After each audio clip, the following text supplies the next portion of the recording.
nsonda ez'enjawulo mu kibiina ekya National Unity Platform galaga nti omukulembeze wakyo Robert Kyagulanyi Ssentamu yamaze okubeera nga temunage atonya mu ggwanga lya Uganda. Ono okomawo kwe abantu ab'enjawulo babadde nga bamulindiridde nga bagamba oba omukulu ono agenda kubeera nga atakomawo atya, agenda kuyita ku kisaawe, agenda kukola atya, agenda kuteekawo ensasage ng'akoma mu ggwanga lya Uganda. Wabula munange ekyenjawulo omukulu ono yakomyewo mu kasirise era nga okusinziira ku mulundi guli gwesembayo okubeera nga atafuluma mu ggwanga lya Uganda n'alangira nti akomawo byali si birungi n'akamera nga mujjukira bulungi nnyo ebyali ku kisaawe. Ensasage yali y'amaanyi nnyo era nga bakulu bamukwata nebeera nga temunange bamuggalira mu maka ge oba kyoyinza okubeera nga te oyita house arrest. Era nga omukulu ono okomawo kwe omukulu amanyikiddwa nga King Saha era nga ono amanyikiddwa nnyo nga mukwano gwe yasobola okubeera nga te alangirira era nga ono yavayo n'agenda ku mikutu egy'enjawulo n'alangira nga mati you will never know the day, hour or minute when we shall return, but be rest assured we shall return. Temusobola okubeera nga temumanya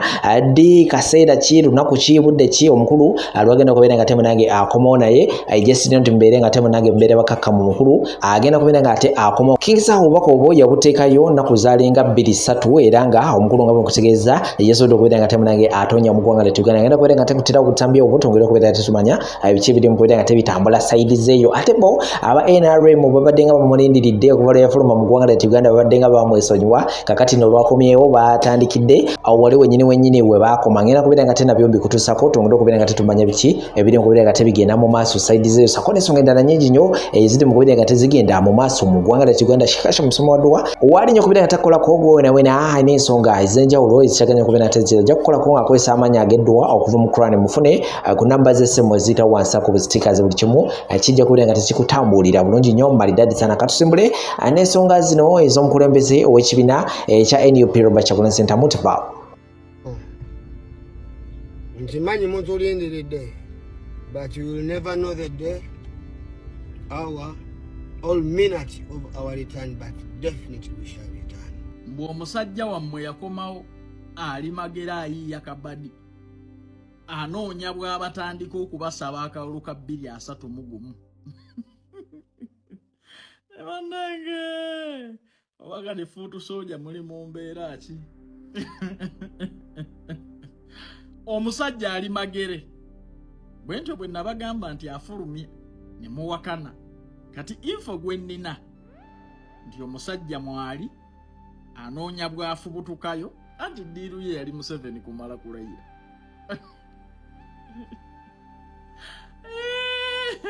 muzeeyi yamala dda okulayira afuga omukulu eggwanga ayingiranga bw'ayagala afulumanga bw'ayagala kati mwali anoonya bw'abasaba kalulu ka 231 addemu abawuddisi yalina kyasobola okukola Museveni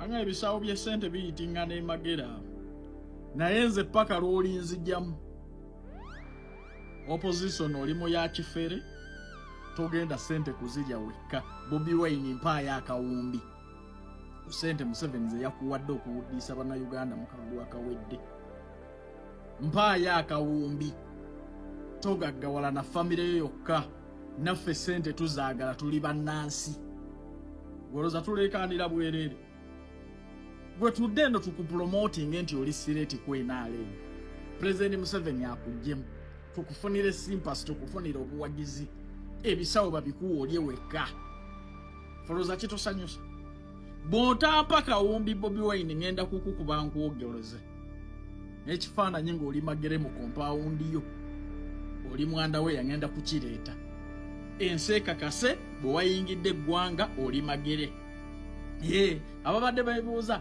ofa atye ne Bobi Wine njagala ssente ze baamuwa okubuzaabuza bannayuganda nti agenda kujjako Museveni impitirivu tayinza kuzirya yekka.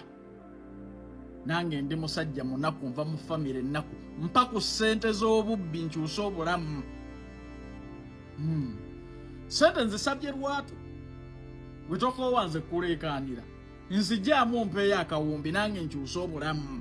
Bobi Wine Museveni yakuwadde ssente nnyingi oli magere wavudde mu Amerika mwoli onoonya bwoza bannayuganda mu kalulu ka 231 sozo wakoze research ki ng'ogenze Kayunga yakulaze nti abadde basanyuka bona abadde bawagizi ba NUP era ki ekikulowooza nti abadde beeta Mwami Kalangwa abo kabadde ba NUP oba bulidde ebyokwogera sirika oba tubagire NUP era teryakuyise kubanga era ne bw'onoogiwagira ne bw'otoogiwagira tolina kyogenda kyusa kubanga ffe tukumanyi bulungi nnyo tosobola kugula bikadde n'otowagira gavumenti oba abagula ebikadde mwemanya embeera zammwe mugula ebikadde bijjiramu ebizibu bingi toza abaali baguze ku bikadde mubitegeera bulungi nnyo birina ebizibu byawo bingi olina okubaawo ng'olina w'osobola okwekwasa indikeesi nga giwunye kati so n'olwekyo nze badde nkusaba sigale mu katembawo w'ennyonyi enkadde kubanga ffe twakula abaana abato be bazannyira mu bituutu bw'ebito bisukulaapu ebikadde kati ate gwe bizannyiramu oli musajja mukulu sigala mu katembawo osanyuse bantu bo ensonga eziruma abantu oziveeko kuba abantu balina ensonga zaabwe bwe baba nga abamu balina ekibaalazi ku muntu eyabadde abayisa obubi baveeko zenyinza okuba ndi wano nti siwagira muntu nti asekerera muntu ng'afudde naye nkugambye nti naawe ng'okyali mu bulamu bwesigezaako okulaba nga weeyisa bulungi osobola obutasekererwa ng'otuuse mu mbeera bwetyo nze ndowooza sozo mubulwa ebyokukola oluusi ne mujja mu kamera mwogere mu bantu naye nga temulina na bukakafu ku bintu bye mwogerako abantu bangi abasanyuse n'abamu nga naba NRM nga bagamba yabakosa mu ngeri emu oba endala lwaki golooza nti NUP osobola otubulirako abantu abo boga nti NUP gwe wagenze n'okebera kaadi zaabwe n'okakasa nti NUP bebasanyuka bokka so n'olwekyo nze ndowooza zannya katembawo tewali akuyinako buzibu wetufuna abantu bo pakira mu nnyonyi yenkadde muzanye katemba wamu oyo genda ku mataka gammwe ago kola byokoze abantu baleke balina ebizibu byabwe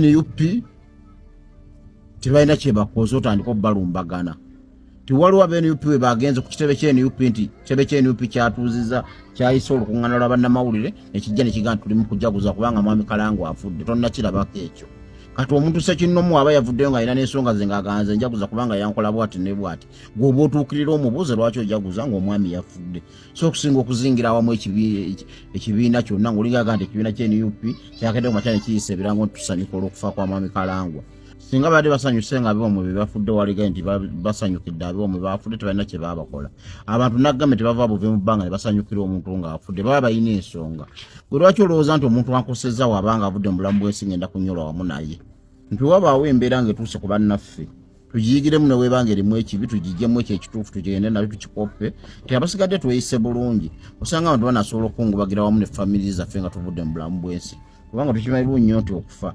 just saawa busaawa nakusooka ne ffenna tuli baakufa naye ofudde oti okoleredde oti omulambo gwo naye toddawo n'olowooza mbu ogenda kukosa omuntu mbw'ofa anyige wamu n'abafamireyo yagenda kugamba nkuwonye kubanga oledde wamukosa mulekeraawo kubanga mubula ebyokukola ne mwagala ate mugende nga mweteeka ku bantu mugezaako okusiiga abantu ekifaananyi ekibi naye nga namwe mukimanyi bulungi nnyo nti NUP ng'ekibiina kirina ebintu ebirala bye kiri mu kukola ebigenda mu maaso kikinnakirako ku makya genda kudalira mwami Kalangwa nti yalyose n'afa.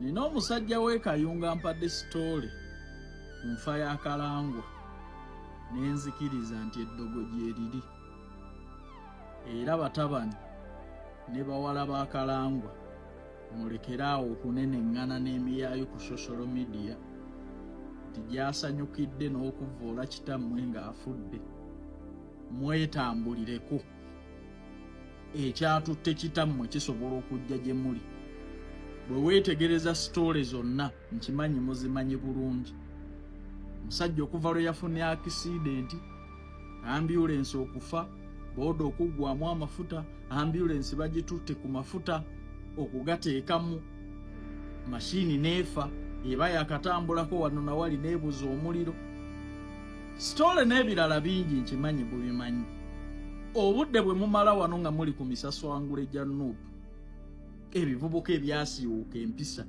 ebivubuka ebitemu ebisezi munoonye abasawo abaganda mugende ku basajja ba Katonda mwetambulireko kyonna ekibagoba si muntu mbabuulira sitole kimanyi omulimu wano n'abazinyumi abazimanyi naye gwe omuntu ne bamuteeka ku booda ng'afunye akisidenti booda n'ezikira ne baleeta ambyulensi ne bagitwala okufuna amafuta pampu n'ezikira ekyuma kya pampu ne kifa awo baba baakasimatukawo ne bagenda ewala amafuta ne bagateeka mu ambyulensi n'efa omuliro ng'egendera mu sipiidi 2 kala baba bakafubutukawo bannange ensi yo simanyi etwagaza naye nga Sofa Kalwangwa abadde musajja w'amaanyi nnyo Kayunga eyo akoledde abantu ebikulu bingi byonna ebimubungeeserwako sime yali mubbi wa ttaka ekizibu Kalwangwa kyabadde nakyo kiri kimu kutwala propaganda for granted singa yalwana nga mulamu najjawo propaganda ono yali yeetooloolera ku linnya lye abantu b'e Kayunga Kalwangwa baamuguzanga ettaka era baamuguzanga ettaka nga baagadde nga bwe mumanyi ebyamataka n'obuvuyo buli mu mataka ga Uganda ono akuguza ate ne yeekyanga bw'ati ono n'akola bw'ati n'akola bw'ati ne Kalangwa yayimirirako e Kayunga mu ttawuni nange kye nalabako n'agamba abantu mwenna nti buli agamba nti namubba ettaka ng'olina ekyapa jangu tewaaliwo wadde yajja bali kuno ku social media bali mu Bwakadaama bali eyo bakomba boxi zaabwe be balumiriza ebifo e Kayunga gye batamanyi naye ng'omusajja abadde akoledde abantu naye abafamire kyonna ekyatutte Kalangwa mutangire okulaba nga tekidda eri mulala mwetegereze ate ayinza okubanga abali obubi ali munda mu mmwawo anyo omugagga munnange oba olina okwegendereza ennyo ababa baagala by'olina baba bangi njagala kuyitira ku mukutu guno kwennyini mu ddakiika eno ennyini nsaasire abantu b'ennyumba ya Muzeeyi Kalangwa. Muzeeyi Kalwanga yavudde mu bulamu bw'ensi eno olw'akabenje naye tuwatandise ddi mu ggwanga lino Uganda okuserebratinga okufa kw'abantu ebintu bino tebyatandika myaka mingi egiyise. This kind of wickedness and evil has just started in this nation not so many years ago. Ogenda kumpa ensonga zo zonna, but you do not have a right to celebrate the life of a person who has passed on. Ezo simbala yaffe era ekyo si kitundu kuffe. Kabe Katonda yennyini yeeyogerako mu kigambo n'agamba nti the Lord is not pleased by the death of the wicked, but rather is more pleased when the wicked return or change or turn from their wicked ways and live again. Mukama Katonda yennyini tasanyukira mu kufa gwe. Oyinza okulowooza nti nno babi, sijja kwagala kumanya oba babi nnyo oba balungi nnyo, simanyi gwe bw'obatwala naye ku sayidi yo gwawa agwe akyakyankiza kitegeeza oba portrays ekifaananyi nti babadde babi nnyo gy'oli mu bulamu bwo so kibagwanidde n'okasitinga akalulu n'okasuka akalulu n'ogamba abasajja bano kibagwanidde okubanga bafa. Eyo yabeera ddi embala yaffe nga ne Katonda yennyini yayogerako mu bigambo bye ne bw'aba mubi nnyo atya simusanyukira okubanga afa wabula nandisanyuse singa yafuna omukisa n'akyuka okuva mu bubi bwe naye n'abeerawo nga mulamu. Lwaki tetusobola kukyusa lutambi ngeri gye tulaba mu bintu bino eno ne tuukaawo? Ebintu bino byekuunyiza nnyo mu politics. Kya mukisa mubi nnyo nti politics w'eggwanga lyaffe yatuuka n'abaamu okuyiwa omusaayi okususse okukonjera okususse. Simanyi wa mawanga malala bwe yatuukaawo ne tumanya nti kati bino ebintu bisalidde ddala eddiiro naye tugamba bwe tuti ennono ezitugattako ng'eggwanga spiritually and physically tetwandizidropinze. Ffe Bayibuli gye tusoma ekugamba nti tolekerangaawo gwekola bulungi wabula sigala ng'okola bulungi in seasons and out of seasons. Kubanga obutuukirivu bwe bugulumiza eggwanga. It is righteousness that exalts a nation. It is right doing that exalts a nation such as this country. Naye bukyayibwa nabaki bw'osize ku mulembe gwo ne ku mulembe gw'abaana bo ne ku mulembe gw'abannakabiye n'ogwa bannakasatu nga kijjukira nti abo baselebrating okufa kwa muzeeyi waffe kwa muganda waffe kwa biki. Byonna gwe byoyogera byogamba mbu bino ebintu bagenda kubirekawo naawe ogenda kubirekawo tolinawo kyogenda genda nakyo naye ogenda kubaako omulembe gw'olese. Ogenda kubaako erinnya ly'olese nga erinnya ly'omwana wo liringana ne bigamba gwe muzzukulu waani oluggi lumuggalire. oba gwe muzzukulu wani tetutandika kusiga nsigo ze tutagenda kusobola kupambana nazo. That is not part of our nature as a country and as a nation. We refute that. Kyabulabe nno nnyo tusaasira buli muntu yenna avudde mu bulamu bw'ensi. Tugamba bwe tuti leka tuwogere obulungi, leka tuleetere. It is the goodness of God that leadeth us to repentance, not the wickedness, not side ya Katonda eri gy'omanya ey'obukaawu oba okategedde ey'okulwana entalo n'aziwangula okitegedde, naye side ey'obulungi bwe buleetera abantu okudda eriye. Bw'obanga owulira politikali abantu bandituusawo nga balina okudda ku sayidi yo, lwaki toyongera okupreachinga obulungi bwa sayidi eno gy'oli notepreachingako ng'omuntu omukaawo eyenkaniddeawo? Kubanga olaba ne Katonda yennyini mu lutalo lw'okuwangula emyoyo agamba ekimu ku bitala n'ebyokulwanyisa byakozesa, it is his goodness that leads men into his everlasting glory. Agamba bwati mu kigambo nti it is the goodness of God that leadeth thee to repentance. Nti bulungi bwa Katonda bwe buleetera abantu okwenenya okuva mu bibi ne mu mbeera yaabwe gye batambuliramu ey'ekikoligo ne bagamba twenenyeza, kirabika Katonda lyekkuba erisingayo.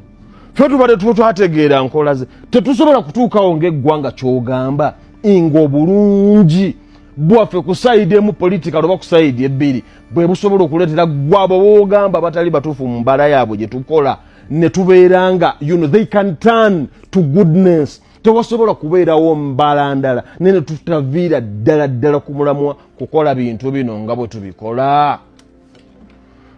My argument is one, kubanga nkimanyi ogenda kunnyambalira so it is because you are one of them. Nedda, nze siri ku sayidi yo ate siri ku sayidi yaabwe. I stand as the representative of the Holy One. For your sake, if you did not know. And we read the scriptures ebyogera mu kigambo nti malayika wa Katonda n'ayimirira wakati w'ensi n'eggulu, tayimiridde ku nsi tali mu ggulu.